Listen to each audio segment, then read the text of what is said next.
Olá, meninos, mais uma vez. Espero que vocês estejam preparados aí para o nossa última aula e nosso último assunto. Vamos dar continuidade aí às nossas aulas sobre Fernando Pessoa, tá? E deixa eu compartilhar com vocês a minha tela. Na nossa última aula, meninos, né? Conhecemos aí um pouquinho sobre a figura de Fernando Pessoa, esse poeta tão importante para a língua portuguesa, tão importante para nós, né? O quanto que ele traz, né, das nossas angústias, dos nossos pensamentos, né, da nossa vida. É um poeta assim espetacular. E por ser tão criativo, por ser tão sensitivo, ele precisou se dividir em vários poetas para poder trazer à tona essas várias maneiras de pensar, essas várias maneiras de escrever. Porque se ele escreve só sendo Fernando Pessoa e usa dessas várias características, como a gente já começou a ver na aula passada, que confusão seria Fernando Pessoa, né? Como é que a gente ia estudar? Quantas características teria esse poeta? Então, por conta disso, por tentar trazer tantas maneiras de ver o mundo, esse poeta vai se dividindo em vários outros. Como eu disse na aula passada, foram centenas deles, tá? Porém, três se tornam de tamanha importância, que vão ser Alberto Caeiro, Ricardo Reis e Álvaro de Campos. Falamos na última aula desses dois aqui. Alberto Caeiro, o grande mestre, porque o Alberto Caeiro, um homem simples, um homem do campo, que não teve estudo, mas tem um grande conhecimento sobre a vida e sobre o mundo. Alberto Caeiro traz a simplicidade do viver, né? De se ter o mundo, de se sentir o mundo. Enquanto a gente fica tão preocupado, preso nos bens materiais, aí eu preciso ter tal telefone, saiu o iPhone 12, eu preciso ter o iPhone 12, eu preciso tirar tal foto para postar no Instagram, porque eu preciso de ter likes nas minhas fotos no Facebook, eu preciso ter curtidas, né? Coraçõezinhos no meu Instagram, porque eu preciso que as pessoas olhem para mim para eu poder me sentir viva. Alberto Caeiro fala que não. Para ser feliz, basta sentir o mundo, basta estar em contato com a natureza, basta olhar o mundo, porque o homem é do tamanho do que ele vê. Se ele ver de forma ampla, esse homem é grande. Mas se ele vê o mundo de forma pequena, esse homem é pequeno, esse homem sofre. Então, para não sofrer, basta viver. Viver em contato com a natureza, basta viver, né? Sentir o mundo, é isso que ele vai trazer para gente. E por isso que ele se torna o grande mestre, porque ele vai ensinar todos esses outros, até mesmo o próprio Fernando Pessoa. Vimos na aula passada, então, Alberto Caeiro com a sua poesia de rebanhos, de pastor de rebanhos, né? Essa poesia simples. Então, o seu livro se chama O Guardador de Rebanhos por conta disso, né? De estar ali em contato com a natureza. E depois vimos Ricardo Reis. Ricardo Reis, um médico. Claro que vai escrever diferente de um homem que é semi-alfabetizado, que teve sua vida toda no campo. Ricardo Reis não, Ricardo Reis foi criado na cidade, Ricardo Reis teve contato com os estudos, Ricardo Reis teve contato com a filosofia, Ricardo Reis é médico e como médico pensa de forma racional, então ele vai escrever de forma mais racional, mais sensata, né? E aí a gente começa a ver que Ricardo Reis tem plena consciência do mundo e da passagem da vida, né? Que a vida é veloz, a vida passa rápida. Por isso, aproveitar o presente, por isso viver o presente e, o importante, aceitar as coisas como ela nos apresenta, como o mundo é. A gente precisa fantasiar, necessitamos da fantasia para poder viver, mas Ricardo Reis, ele coloca um limite na nossa fantasia. Ele fala, ó, tudo bem, você pode até fantasiar, mas lembra que o tempo passa, que a vida passa e que é necessário enlaçarmos as mãos. E em outros momentos também desenlaçarmos as mãos. Por quê? Porque a gente precisa, às vezes, evitar mesmo o sofrimento. E a maneira que ele evita o sofrimento é buscando a racionalidade. É pensando o mundo de maneira racional. Isso aqui né? Meu mouse é rosa, então não tem jeito dele ficar preto porque ele é rosa, né? Ele não vai ser preto. Eu preciso entender que é assim. Então eu preciso aceitar dessa maneira. Não adianta eu ficar querendo um preto se ele é rosa. Então seria mais ou menos por aí, né? Ele vai trazer essa racionalidade pra gente, como vimos nesses poemas anteriores. Hoje a gente vai tratar de um que eu acho assim, de uma tal profundidade, né? Que é o Álvaro de Campos. Eu acho que o Álvaro de Campos, ele representa muito o homem moderno. O Álvaro de Campos vai beber na poesia modernista, vai ter esse estilo modernista, né? E por conta disso, ele vai sentir a angústia do homem moderno, né? Desse homem que é exigido, né? Que precisa da performance. No nosso mundo atual, o quanto que a gente precisa ser performático, né? Quanto que a gente precisa desempenhar. E isso hoje se faz muito presente na nossa vida e isso nos causa angústia, né?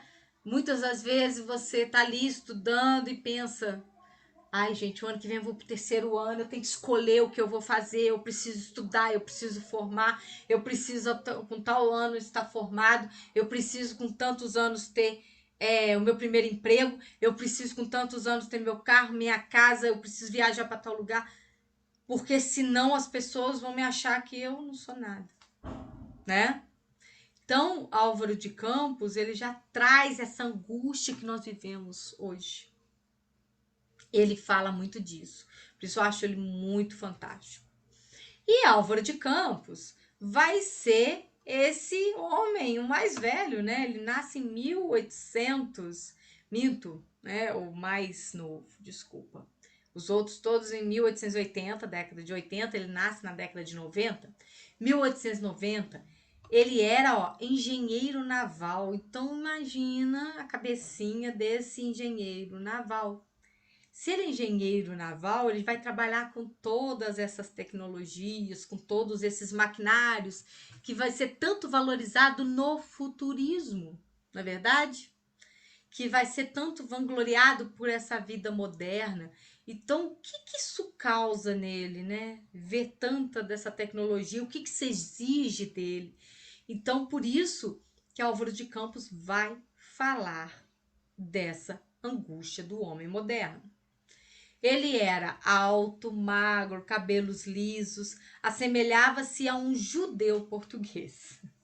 Tá vendo como é que Fernando Pessoa vai criando essas figuras para dar conta de poder falar tanta coisa, né, sobre o mundo, sobre o viver, sobre o ser. Então ele precisa criar essas figuras para poder distribuir um pouco né,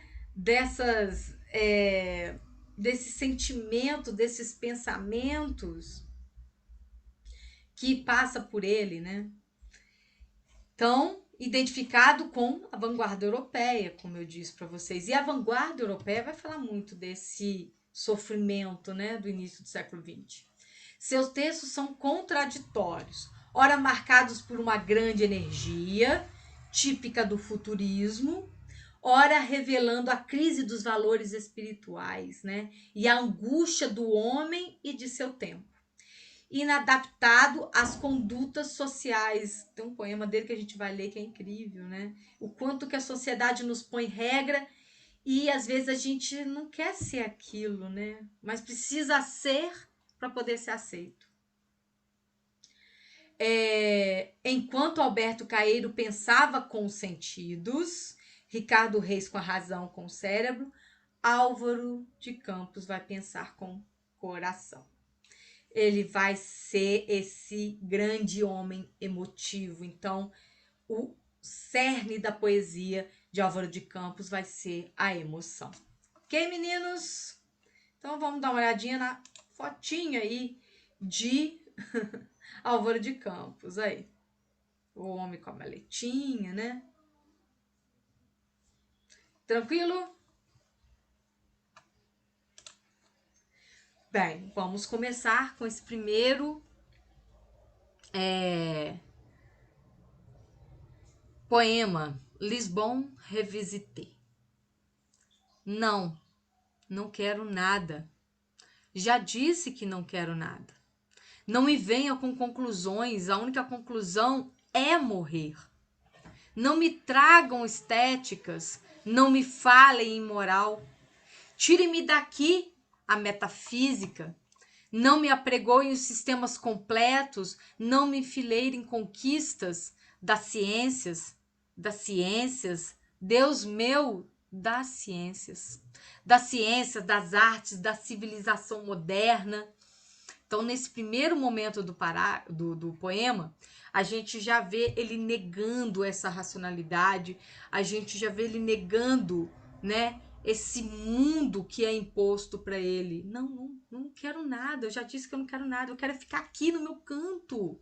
Né? Não me venha com conclusões, não me venha com moral, não me venha com explicações. Ah, você tem que fazer isso, você tem que ser aquilo, senão você vai ser assim, você vai ser visto dessa maneira, você não vai ter valor. Ele não quer saber disso, tá vendo? Ele nega tudo isso que vai chegando, né, para ele. Tudo que vem de fora, que vem dessas exigências desse mundo moderno, ele fala: não quero. A única conclusão, a única solução nisso tudo aqui é morrer, né? Eu não quero isso. Não me tragam estéticas, não me falem de moral, me tirem daqui a metafísica, eu preciso da filosofia, me tira daqui. Né? Eu não quero a ciência, tudo é ciência, tudo é civilização, tudo é modernidade. Eu não quero, eu quero ser eu quero a minha essência. É isso que Álvaro de Campos está pedindo, né? Que mal fiz eu aos deuses todos? Tá vendo? Olha como é que ele questiona, né? Esse homem questionador é tipo desse homem angustiado com o seu tempo, com a sua angústia. Que mal fiz eu aos deuses todos? Se tem a verdade, guardem-na. Sou um técnico, mas tenho técnica. Só dentro da técnica. Então, essa ideia de ser técnico, de saber, de ser o engenheiro, de ter conhecimento, é lá, só ali. Ele não quer isso para a vida dele, o ser, estar no mundo, não precisa disso. Fora disso, ó, sou doido, com todo o direito a sê-lo. Eu quero ser assim, essa é a minha essência. Né? O engenheiro naval é só uma capa, né? É só uma profissão. Não me diz que eu preciso ser esse homem excêntrico que precisa ser extremamente racional, que precisa estar vivendo essa vida toda cheia de normas, né? Não é isso. Não me massem, por amor de Deus. Olha como é que a angústia se faz presente no texto de Álvaro de Campos, né? Como é que ele pede, pelo amor de Deus, me deixa ser o que eu sou. Olha esse outro poema que eu acho maravilhoso, o poema em linha reta, e é bacana, né? Que olha como é que ele coloca a estrutura do texto, né? Olha, as linhas retas mesmo, né? E como se tem ali um caminho reto, né? E olha como é que ele começa o texto. Nunca conheci quem tivesse levado porrada. Todos meus conhecidos tem sido campeão em tudo. Nossa, gente, ele diz muito da nossa vida de hoje. Olha que fantástico isso, né? Nunca conheci quem tivesse levado porrada. Abre o seu Instagram, abre o seu Facebook. Ali tem alguém que leva porrada? São poucos aqueles que têm coragem de colocar seus problemas, né? Apesar de eu não concordar muito com isso, né? Vira esse divã céu aberto, o Facebook, né? Mas o Instagram não. No Instagram todo mundo é lindo. Todo mundo, ninguém ali levou porrada. Olha aquilo ali, nunca conheci ninguém que tivesse levado porrada. Todo mundo aqui é campeão, tá todo mundo na praia, tá todo mundo tirando foto, o corpo perfeito, o sorriso perfeito, os cabelos perfeitos, né? Olha como é que ele coloca esse mundo de aparência e como ele não se encaixa nesse mundo de aparência, tá vendo? Nunca conheci quem tivesse levado porrada. Todos meus conhecidos têm sido campeões em tudo. E eu, tantas vezes reles, tantas vezes porco, tantas vezes vil. Eu, tantas vezes irrespondivelmente parasita, indesculpavelmente sujo. Gente, eu não me encaixo nessas etiquetas, eu não me encaixo nesse quadradinho social. É isso que ele está falando, né? Poxa, será que só eu no mundo sou assim? Só eu que sou defeituosa? Só eu que não tenho o sorriso perfeito? Só eu que não tenho o cabelo perfeito? Só eu que não viajo para os lugares perfeitos? Então não me encaixo. Eu sou esse porco vil, sujo. Eu que tantas vezes não tenho tido paciência para tomar banho. E quantas vezes nós não temos? E parece que no Facebook, no Instagram, todo mundo toma banho, né? Eu que tantas vezes tenho sido ridículo, absurdo, que tenho enrolado os pés publicamente nos tapetes das etiquetas, que tenho sido grotesco, mesquinho, submisso, arrogante, que tenho sofrido enxovalhos e calado, que quando não tenho calado, tenho sido mais ridículo ainda. Eu que tenho sido cômico, as criadas de hotel, eu que tenho sentido o piscar de olhos dos moços de fretes. Eu que tenho feito vergonhas financeiras, pedido emprestado, sem pagar. Olha como é que ele traz a vida normal, a vida fora do virtual e que todo mundo passa por isso e se esconde disso, né? E ele se coloca ali, ó, eu sou humano, eu sou falho, eu sou assim. Eu que quando a hora do soco surgiu, me tenho agachado. Fujo mesmo da pancada. Por que eu tenho que parecer que sou corajoso, né? Para fora da possibilidade do soco. Eu que tenho sofrido a angústia das pequenas coisas ridículas. Eu verifico que não tenho par nisso tudo neste mundo. Toda a gente que eu conheço, que fala comigo, nunca teve um ato ridículo, nunca sofreu enxovalhos, né? Essa sociedade da aparência, essa sociedade, né, de imagens, nunca foi senão príncipe, todos eles príncipes na vida. Quem me dera ouvir de alguém a voz humana, que confessasse não um pecado, mas uma infâmia, que contasse não uma violência, mas uma covardia. Não são todos o ideal. Se os ouço e me falam, quem há neste largo mundo que me confesse que uma vez foi vil? Os príncipes, meus irmãos? Arre, estou farto desses semideuses. Onde é que há gente no mundo? Então sou só eu, que é vil e errôneo nesta terra? Poderão as mulheres não os terem amado? Poderão ter sido traídos, mas ridículos nunca. E eu, que tenho sido ridículo sem ter sido traído, como posso eu falar com os meus superiores sem titubear? Eu que tenho sido vil, literalmente vil. Vil no sentido mesquinho e infame da vileza. Olha como é que ele traz o ser humano como ele é, né? Com as suas angústias, com as suas falhas, com os seus problemas, né? E como esse mundo não permite você ter problemas. Você tem que escapar desses problemas, né? E Álvaro de Campos mostra pra gente que não, que é possível, né? É difícil, a gente sofre com isso, mas é possível. Tranquilo aqui, meninos? Para encerrarmos, vamos conhecer então o Fernando Pessoa, de quem estamos falando tanto, né? Mas agora a gente vai conhecer o Fernando Pessoa, ele mesmo. O Fernando Pessoa, que não é o Alberto Caeiro, que não é o Ricardo Reis, que não é o Álvaro de Campos, é o Fernando Pessoa. Fernando Pessoa, ele. Quem é ele, né? Foi um dos escritores mais complexos da literatura portuguesa. Começou a se destacar como escritor a partir dos seus inúmeros artigos publicados sobre as novas tendências modernistas em Portugal. Mas foi graças à criação de seus heterônimos que ganhou notoriedade. Esse é o Fernando Pessoa, né? Não os poetas criados. A produção ortônima de Fernando Pessoa, ou seja, essa produção dele mesmo, sem se passar por outro, apresenta características bem diferentes dos seus heterônimos.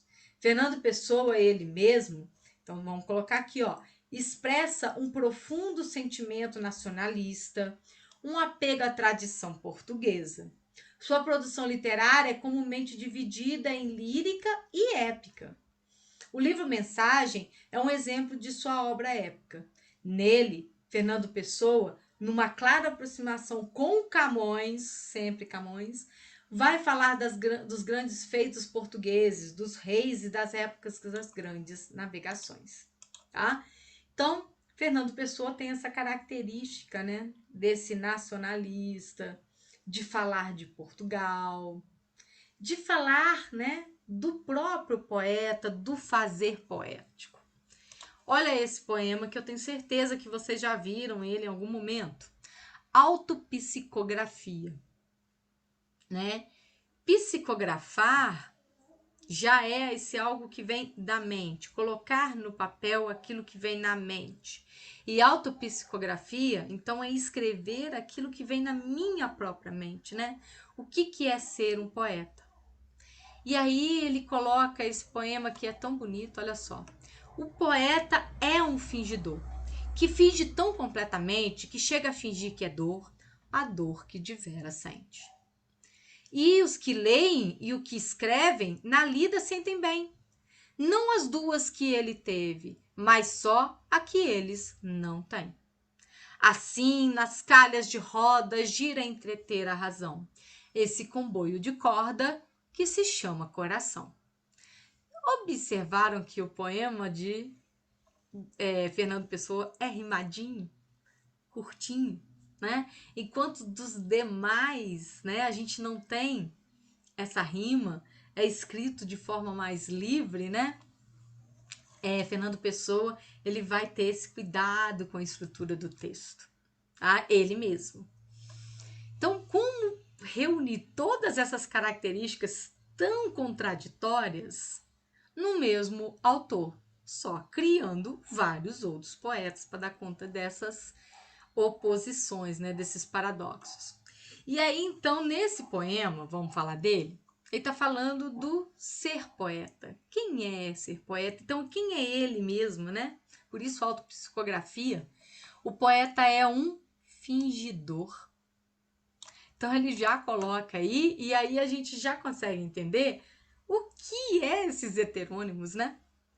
Que finge tão completamente que chega a fingir que é dor, a dor que de veras sente. Então, ele está falando aqui que o poeta ele tem essa capacidade de fingir a dor para o outro, né? Às vezes ele não sente aquela dor, mas ele coloca aquela dor no papel.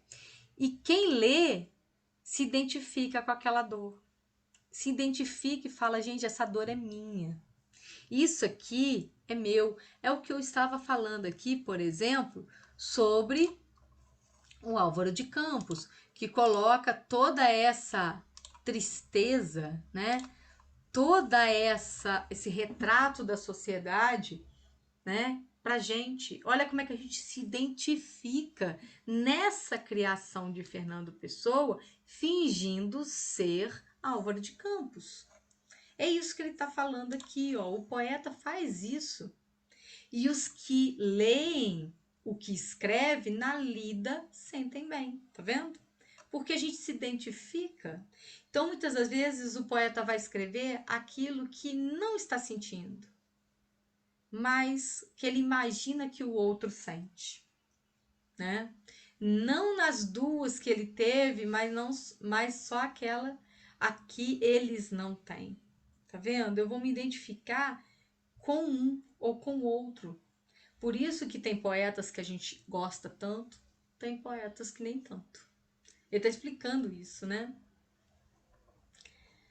Tranquilo? Olha Fernando Pessoa, nacionalista. Esse poema também bem conhecido. Mar Português. Ó mar salgado, quanto do teu sal são lágrimas de Portugal. Por te cruzarmos, quantas mães choraram, quantos filhos em vão rezaram.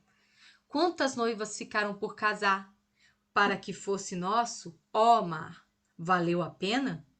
Tudo vale a pena, se a alma não é pequena. Quem quer passar além do bojador, tem que passar além da dor. Deus ao mar o perigo e o abismo deu, mas nele é que espelhou o céu. Bonito, né? Olha só, ele está falando aqui, né, da grandiosidade de Portugal nos períodos das grandes navegações, né? Olha como é que ele exalta aí a sua pátria. Opa! Como ele exalta a sua pátria e coloca ali pra gente, né, essa grandiosidade de Portugal.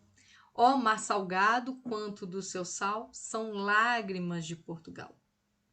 Então, para poder fazer aquelas viagens, para poder sair de Portugal, chegar na América, né? É isso que ele está falando.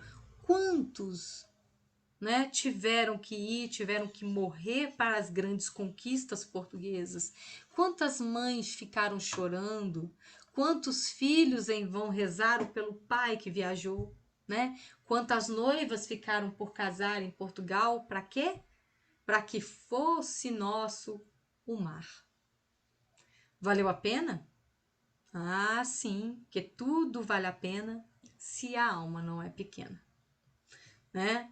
Ele fala aqui, né, se o mar tem o abismo, tem o perigo, foi dado por Deus, mas também é nele que Deus espelha o céu. Tranquilo, meninos? Deu para perceber, né, como são diferentes esses 4 poetas que habitam Fernando Pessoa, né? Fora os outros, que claro nós não vamos falar, porque são esses 3 que são os de destaques de Fernando Pessoa, que ficaram conhecidos mundialmente. Ok? Bem, então ficamos por aqui. Espero que vocês tenham compreendido um pouquinho de Fernando Pessoa. Vou deixar alguns vídeos de apoio que vão falar mais sobre a obra dele, tá? E assim terminamos o nosso conteúdo programático, tá?